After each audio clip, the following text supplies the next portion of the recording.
Alma, chapter 40. Now, my son, here is somewhat more I would say unto thee, for I perceive that thy mind is worried concerning the resurrection of the dead. Behold, I say unto you, that there is no resurrection, or I would say, in other words, that this mortal does not put on immortality, this corruption does not put on incorruption, until after the coming of Christ. Behold, he bringeth to pass the resurrection of the dead. But behold, my son, the resurrection is not yet. Now I unfold unto you a mystery. Nevertheless, there are many mysteries which are kept, that no one knoweth them, save God himself. But I show unto you one thing which I have inquired diligently of God that I might know, that is, concerning the resurrection. Behold, there is a time appointed, that all shall come forth from the dead. Now when this time cometh, no one knows, but God knoweth the time which is appointed. Now whether there shall be one time, or a second time, or a third time, that men shall come forth from the dead, it mattereth not.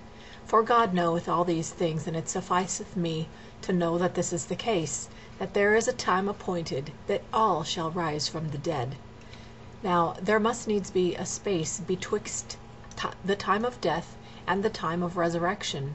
And now I would inquire what becometh of the souls of men from this time of death to the time appointed for the resurrection.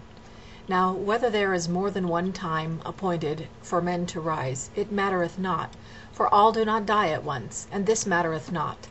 All is as one day with God, and time is only measured unto men.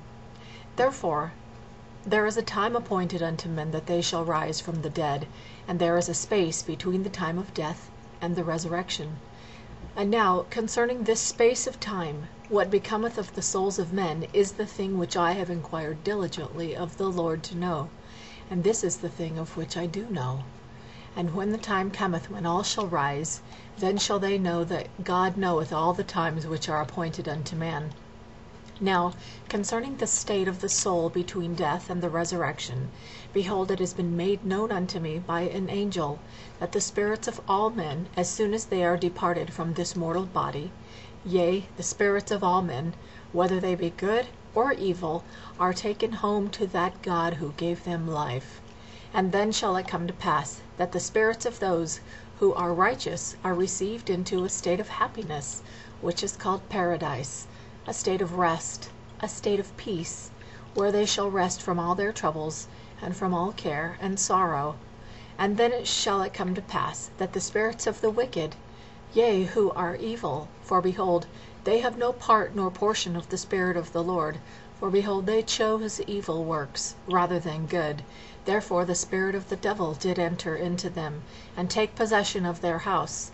And these shall be cast out into outer darkness.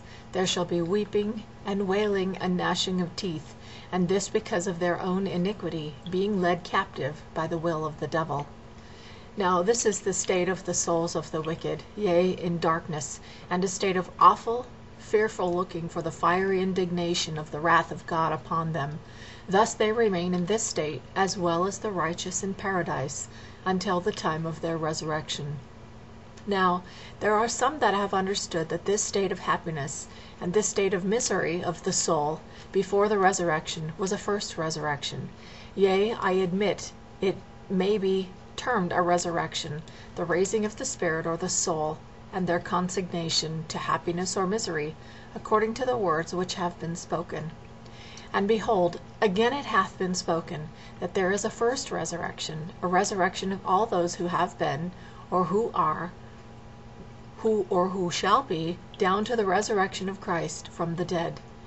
Now we do not suppose that this first resurrection, which is spoken of in this manner, can be the resurrection of the souls and their consignation to happiness or misery. Ye cannot suppose that this is what that meaneth. Behold, I say unto you, nay, but it meaneth the reuniting of the soul with the body, of those from the days of Adam down to the resurrection of Christ. Now whether the souls and the bodies of those of whom has been spoken shall all be reunited at once, the wicked as well as the righteous, I do not say. Let it suffice that I say that they all come forth, or, in other words, their resurrection cometh to pass, before the resurrection of those who die after the resurrection of Christ. Now, my son, I do not say that their resurrection cometh at the resurrection of Christ, but behold, I give it as my opinion that the souls and the bodies are reunited of the righteous at the resurrection of Christ and his ascension into heaven.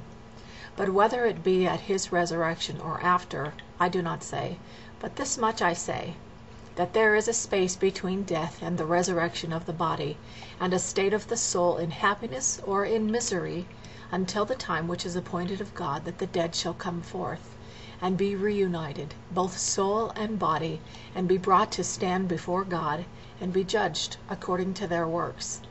Yea, this bringeth about the restoration of those things which has been spoken by the mouths of the prophets. The soul shall be restored to the body, and the body to the soul. Yea, and every limb and joint shall be restored to its body. Yea, even a hair of the head shall not be lost, but all things shall be restored to their proper and perfect frame. And now, my son, this is the restoration of which has been spoken by the mouths of the prophets. And then shall the righteous shine forth in the kingdom of God.